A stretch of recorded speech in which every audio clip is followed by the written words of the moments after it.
Maggie Lynn Walker was born July 15, 1864, in Richmond, Virginia. Her maiden name was Maggie Lee Mitchell. Her mother, Elizabeth Draper, was an assistant cook, and her father, William Mitchell, was a butler. They both worked at Van Lewis Estate.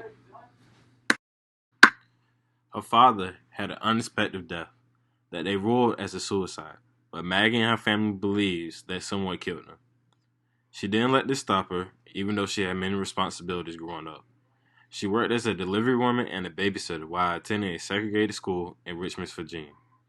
Even though she had many responsibilities, she was still able to graduate at the very top of her class in 1883. She then taught grade school for 3 years at Lancaster School in Virginia. At the same time, she took classes in accounting and business. In 1886, Maggie married Armistead Walker Jr., a wealthy contractor and a member of her church. They had two sons together, Russell and Marvin Walker. She took care of them while her husband worked. But Mrs. Walker continued to be an important member of her community and helped organize the Independent Order of St. Luke, a federal bureau society that provided humanitarian services to the elderly.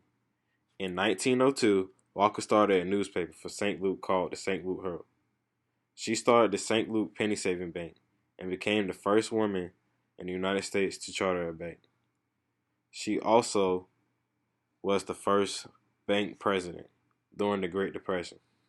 The two other banks in Richmond merged with the St. Luke Bank to become the Consolidation Bank and the trustee company that continued to be the oldest black-owned and black-run bank in the United States.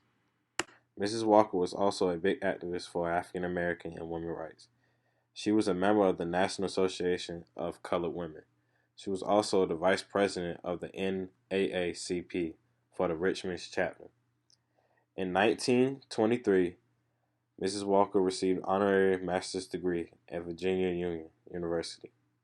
By 1982, Maggie Walker's health began to decline, and soon she was confined to a wheelchair because of paralysis.